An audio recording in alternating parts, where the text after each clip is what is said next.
How's it going, chosen ones? Sorry it's been so long. Oh my gosh, things have been crazy. Just the earrings I'm doing today.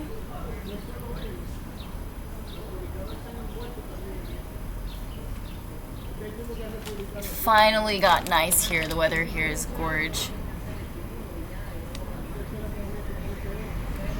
In fact, it might be a little too hot for a long sleeve. But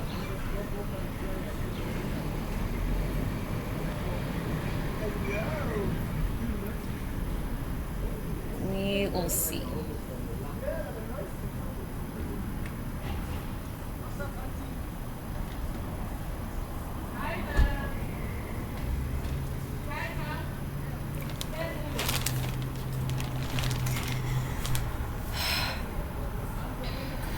I'm going to go get some exercise in a little bit.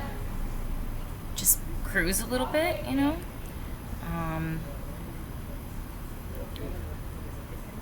I am working on a little bit of coffee and waiting for it to cool down.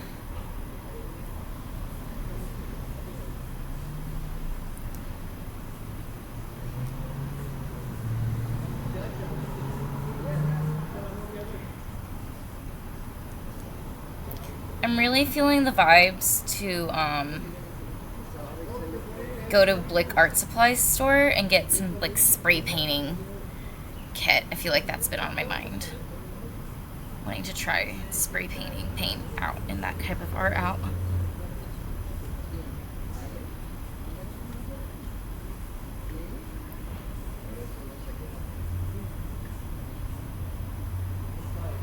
I have the whole weekend, so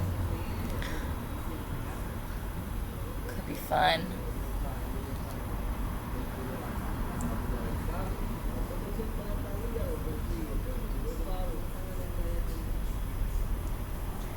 And I wanted to do today's video on a little bit of a deeper subject, which I'm happy about.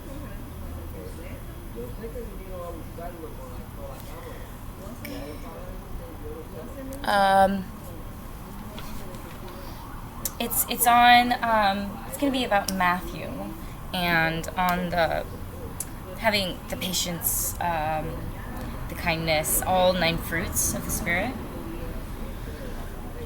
Let's see if the coffee.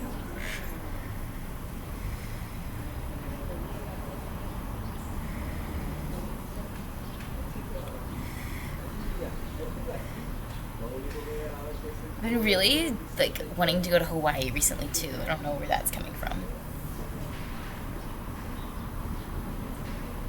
Probably just summer being here and stuff. Oh my god, that coffee. I don't know why that coffee is like literally the best thing in the morning. Like strong. Oh yeah. Nice. Yeah, so we're gonna pull out Matthew in a hot sec. I also just wanted to do.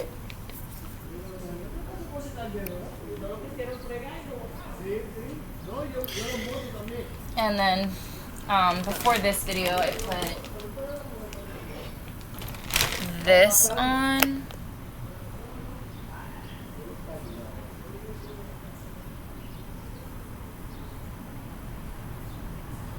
It's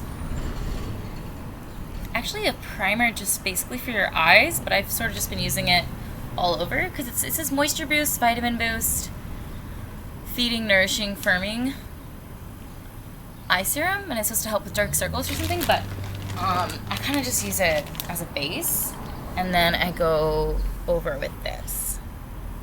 What is this? Biros Pure Pear Serum Oil.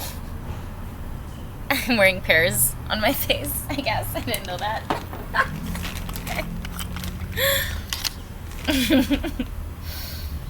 Oh man.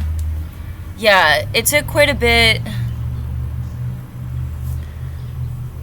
It took quite a bit of thinking and listening to, honestly, God's voice over the past couple of days. But I needed to make some changes in terms of where I'm putting my energy, and I realized I was putting it into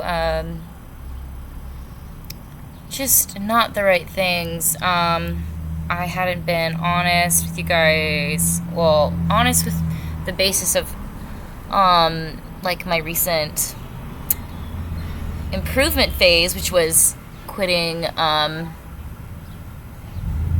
cigarettes and then quitting weed, and then kind of cycled through weed a little bit recently from like having fun at like shows or whatever, but then that kind of like brought back the habit a little bit more. So I was like, okay, that's fine. But I did put I just threw the vape away because I was vaping too much, and that was my like addiction that was bringing me down. I was oversleeping, overeating, and those are all forms of demons. So I was just like, why am I like so like down? And I was just like thinking about it, and based off of the research and stuff I've done, and reading the Bible, I like was like, oh, these are like demon like depression demons, like those were all and then I wasn't showering, like I was having a hard time, so with keeping up with the happy go lucky, because sometimes you just need to like focus in on who you're spending energy on or what you're spending energy on. And for me, I was giving it all into a vape, and it made my it like gave me chest pain. So I was like, this is ridiculous. I need to stop. So balance with learning how to like balance and tapering with getting rid of addictions, because just stopping is pretty strong and like pretty dope, but it can make like the month post phase or 3 month post phase a little bit more easier to entertain the drug again. But tapering is also a way, so learning about that, and I don't think, yeah, it kind of like cycles back between like I'm drinking, and then there'll be like drinking phases, but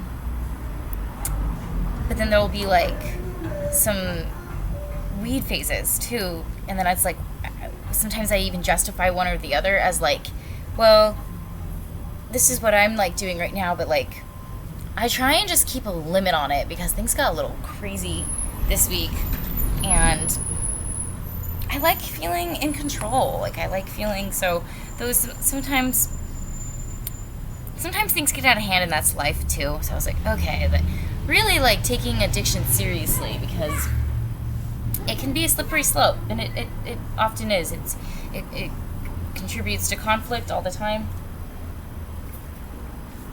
I think it's probably not that cost effective. Like there's plenty of things to it that I take very seriously. I'm like, okay, because it's so normalized. Like, oh, it's so normalized. Like, let's go get a drink, or does anyone have anybody want to roll? Like, it's just like it's kind of like so normalized. But if I keep being mindful, I think I'm okay. Oh, there's coffee. Cool. So we got the earrings on. The browser did. That's pretty much it. For the look. As for my Bible, there it is.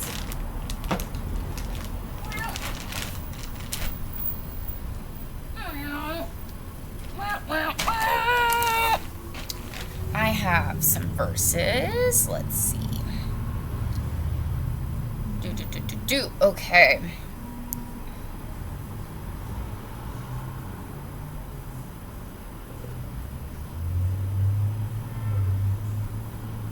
This is from Exodus. No, I don't want to read that one.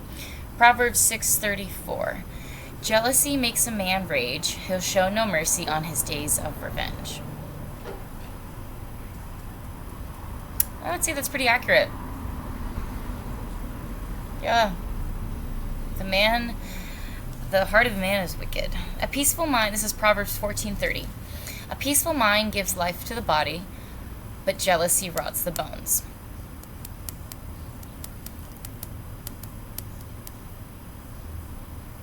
Yeah. Interesting. Huh. Jeez. I'm trying to think about, like, the roots of jealousy. And I'm just going back to when Eve's biting the apple and, like, how that contributes to that being one of, like, the rotten fruit that we often show as humans. I'm just like, I don't know. Anyone have any ideas? I don't know. I gotta look that one up, too. Proverbs 27:4. Wrath is cruel and anger is a flood, but who can withstand jealousy? I thought we could look it up right quick. Roots of jealousy. Evil Genesis. Let's see. Let's put some stuff in here. Origins of evil in Genesis and the apocalyptic traditions. All of them attribute to evil factors, acts motivated by human facilities such as curiosity, jealousy, bloodthirst, and ambition. See what roots of bitterness, envy, and strife are, as what mischief they make among relations.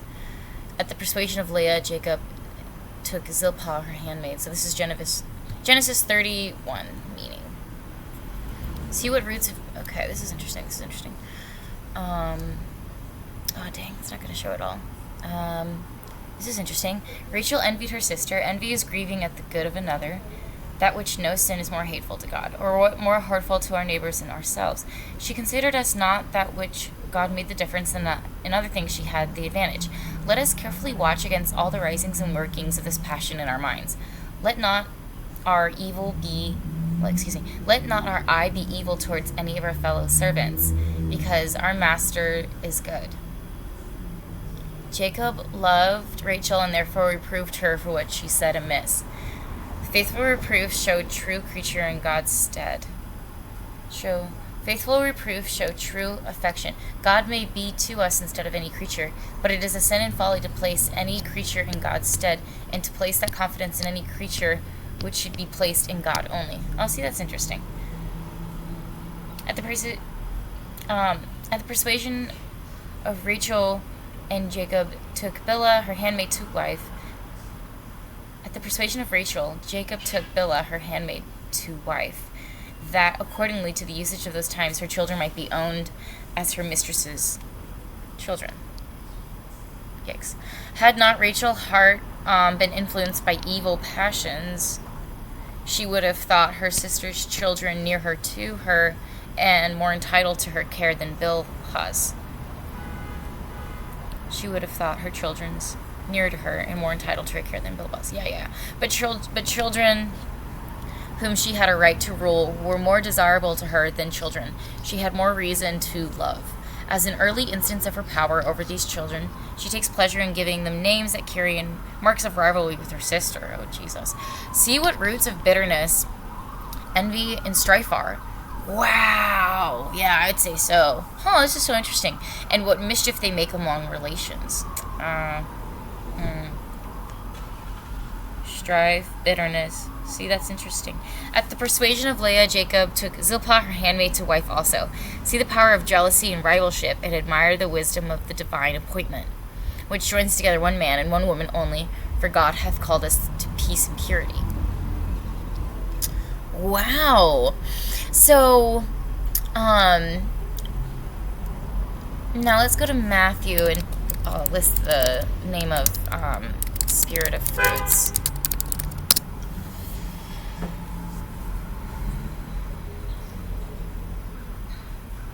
Yeah, I think we can just go.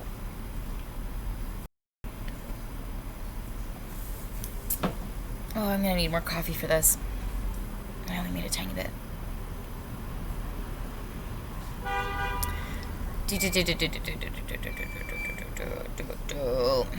The salt of the earth. Okay, yeah.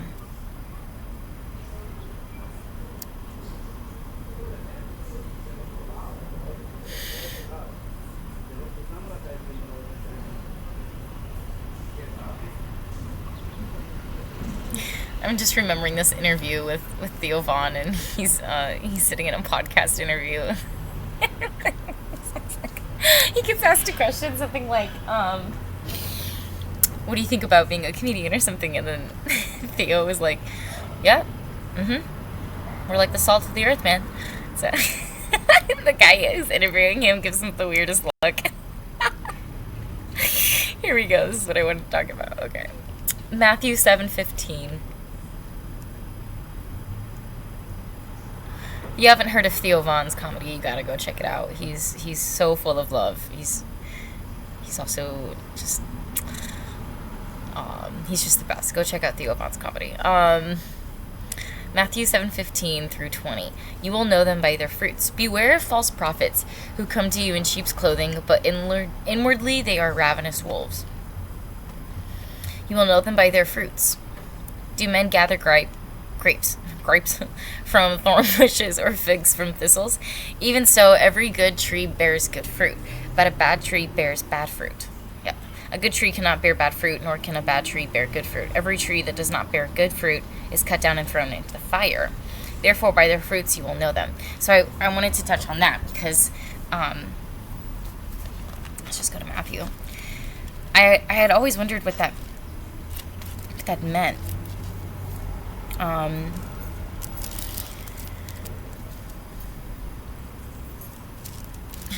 Yeah, and then I recently watched this video from Trennis Henderson, and it was on like how to reclaim like your own power in the midst of others kind of being like energy vampires, I guess you could say. That was at least his like title on it. And for Matthew 9:48. And like I said, it's hard for me to do this video, but I'm still wanting to discuss it because, yeah, it's part of life to figure out who's trying to, who is really fabricating friendship in lieu of your authentic and genuine energy, because it's I mean, think about it. How often do you spend with cash nowadays? We don't. It's trying to, like, the society is trying to enforce more and more normalization of spending with debit and credit card, and less normalizing cash, so you see it less. So yeah, we pay with debit card and credit card, but what's another big force in our world that's getting taken more and more seriously? Like one's own energy. So that's another, like, while we're spiraling into the like turbulent times that God said we would,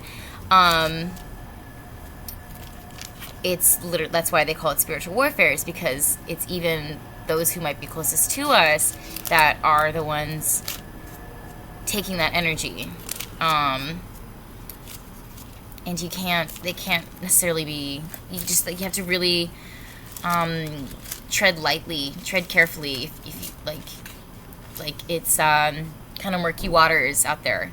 Shout out to King Justice. I saw on his YouTube, that's how he referred to as our times, like right now, in terms of trusting interpersonal relationships and which ones to trust. 9:48. Okay.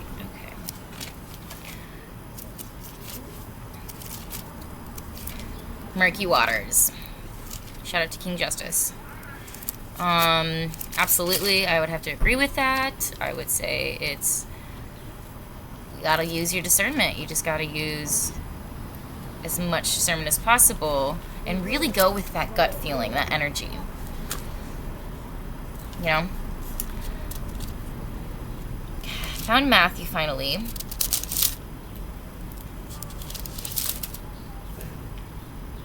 Okay. Yeah, I love this book.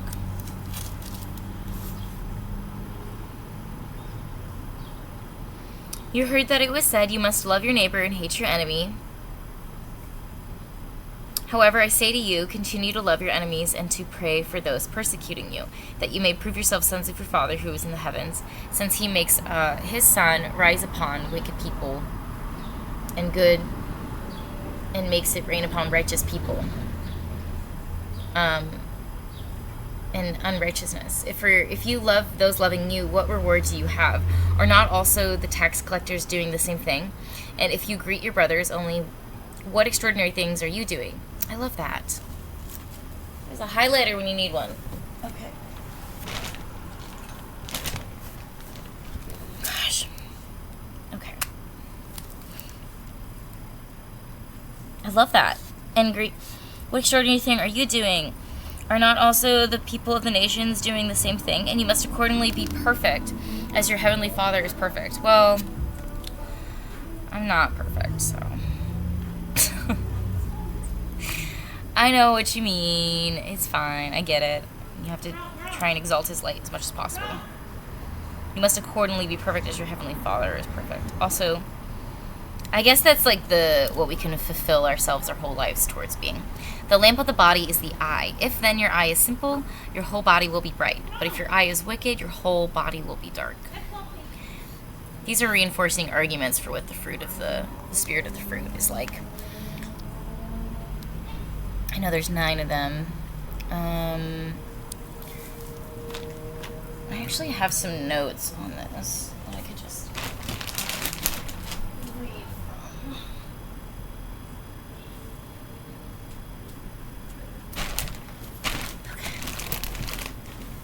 from. Okay, let's see. Jealousy.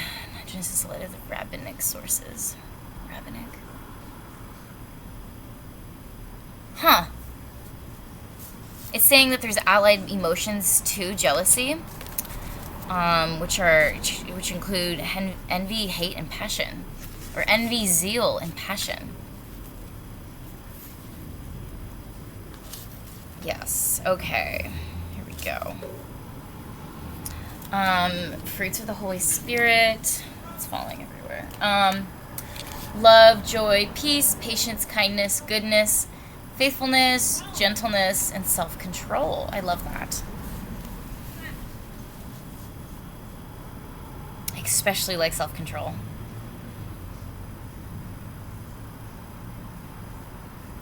And then further going down, this is chapter 7, Matthew. Beware false prophets who come to you disguised as sheep, but underneath are ravenous wolves. You will be able to tell them by their fruits. Can people pick grapes from thorns or figs from thistles?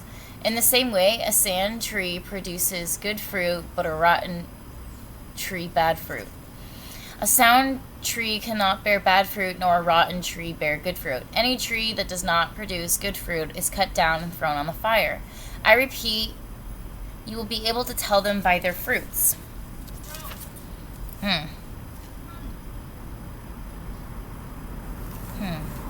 Interesting.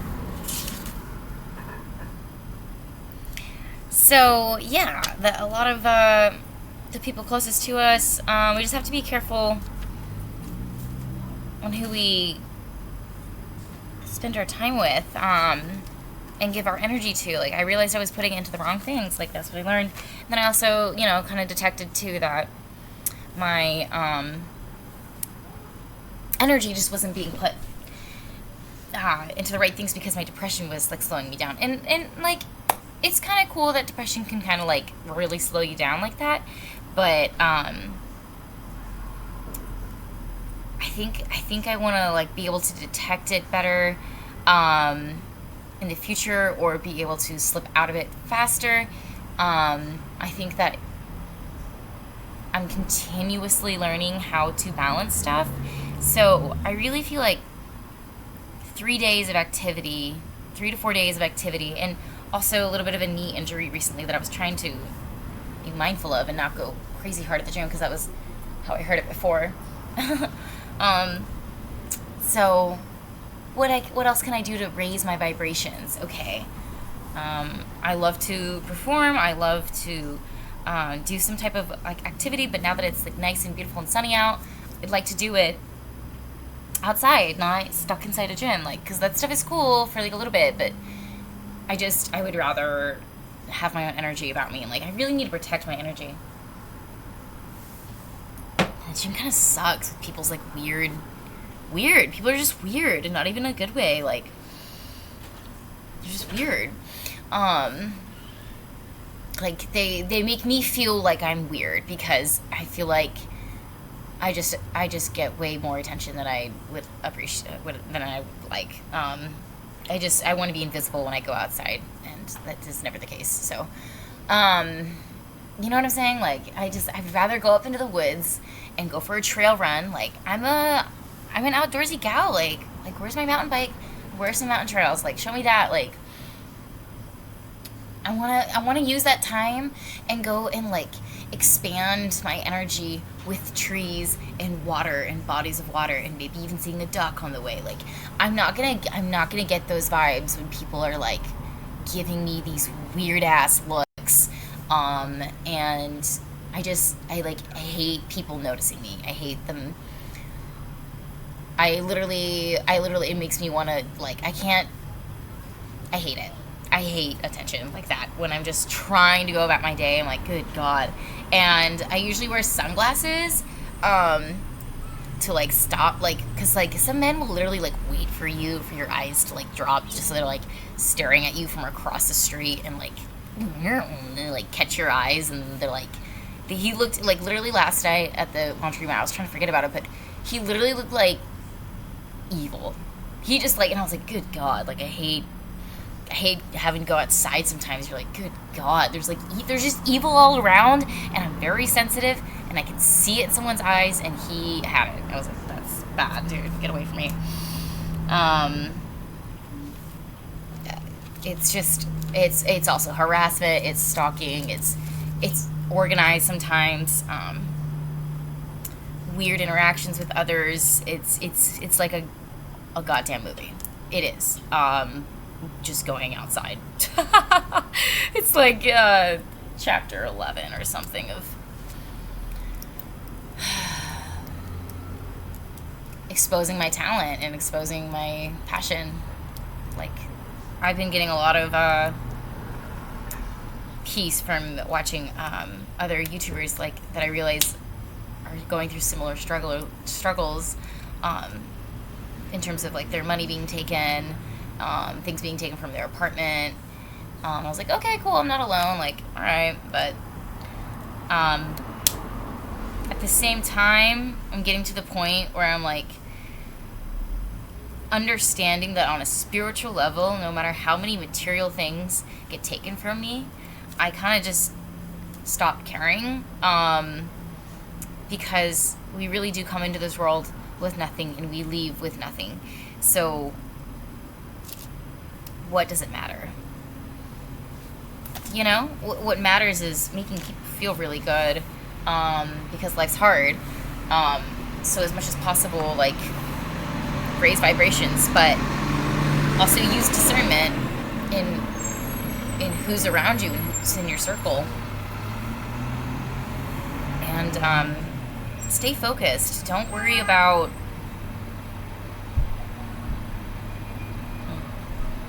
okay, that got a little strong there at the end. Don't worry about other people telling you that you're too focused or you're too into something. They want your attention and time and stuff. I guess recently I've been having a conversation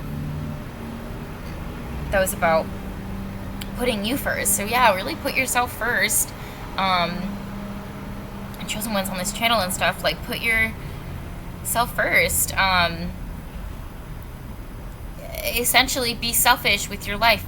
You have to, because say you don't and you end up caring too much about other people and you're not taking the right investments based off of actions that you'd like to see that are going to accrue long-term wealth for yourself, like, then what are you doing? You're an adult, okay? There's no playtime anymore in recess.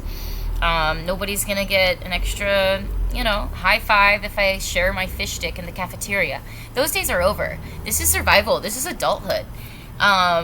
You know what I'm saying? Like, there's times to have fun and enjoy each other's company, but in this stage, don't give in to the whole, this is me putting on a best face that I can for one interaction. What I'm saying is, let somebody reveal who they are over 6 years don't get close with people that you're just now meeting. At this time in the world, at this age in the world that we're in, I was thinking about it the other day, and it I just kind of feel this way. Don't trust anybody.